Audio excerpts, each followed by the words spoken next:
strategies because we recognize the benefit of Band-Aids. They are important. But probably more innovative from the perspective of addressing contemporary marine policy is to develop options for implementation that use a preemptive strategic approach. And so that requires the development of these predictive models. Just very briefly on this slide to show you some of our preliminary results. We did do and identify a number of independent variables that we thought would lead to the outcome of piracy. And you can see in the top left-hand corner, as well as the top right-hand corner, a graph looking at the number of attacks per year versus a measure of corruption. And you can see, to some extent, a relationship. May not be as strong as one might think, but a relationship between the level of corruption, where one is high, and the number of attacks of piracy attacks. The bottom graph is another index, which is the failed state index, and there 100 is of course a completely failed state. And again, you could see a linkage between number of attacks and the failed state index. So that's just a brief introduction, just a brief showing of some of our findings using the predictive model. The second approach that we're doing is actually looking at the piracy cycle, and this is of course linked with our predictive modeling work.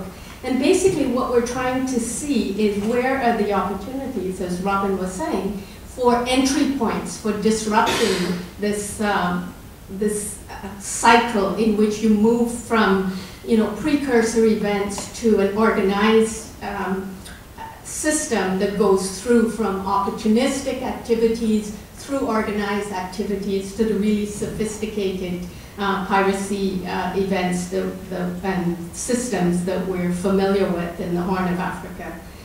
So using this model, we're then trying to determine what are some of the opportunities for intervening with the so-called piracy business model. And I'm actually in the Faculty of Management at Dalhousie, and so we have our business school, and if you think of how you define a business model, George and Bach identify it as the design of organizational structures to enact a commercial activity. And basically we're making that analogy with piracy as an economic crime, as a business opportunity.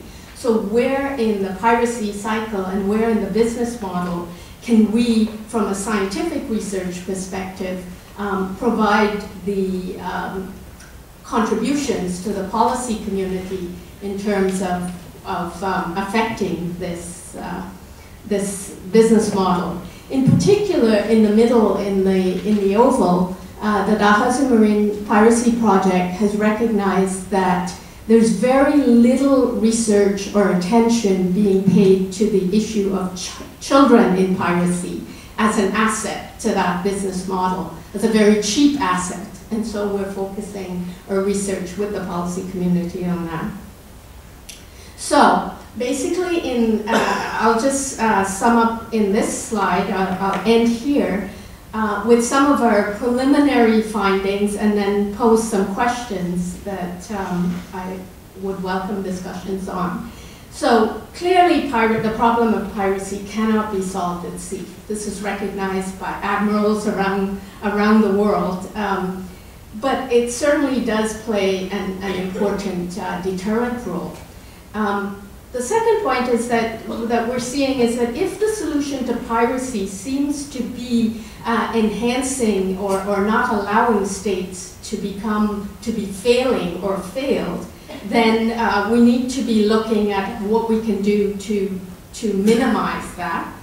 And then thirdly, our research is showing that there are links in that evolution of the piracy cycle between marine resources and the failure of marine resource governance.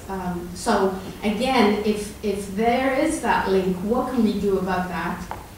And as far as the Dalhousie Marine Piracy Project, we are a group of interdisciplinary scholars, and we're taking what I'd call an educated guess at what are some of the things that we can contribute.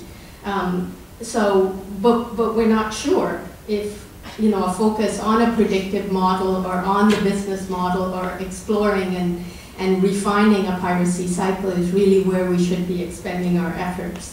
So I'll just throw up these questions as if we know that individual pirate attacks won't be, it's really a band-aid, the response of the naval community is a band-aid, then who's responsible to act if multiple outbreaks occur, just from the perspective of allocation of platforms on the marine environment?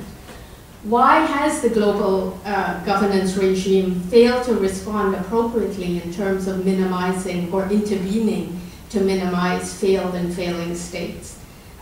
Is a regional seas approach maybe a model that we can look at when we try to determine the link between marine resource degradation and marine management difficulties around the world, given the link between fisheries, for example, and the outbreaks of piracy? And then lastly, what areas could the scientific community pursue in contributing to strong international, regional, national, and especially local disincentives to disrupt the piracy business model? And again, what are good entry points for effective governance at these different levels? Thank you very much, Lucia. And now I'll ask Ruben to come and talk a bit from the vantage point of the Earth System Governance Project itself. What options are there? How might we organize ourselves as a community to address some of these questions that Robin identified in very general terms, but Lucia illustrated so nicely in terms of a very focused case study? Thank you very much, Oren.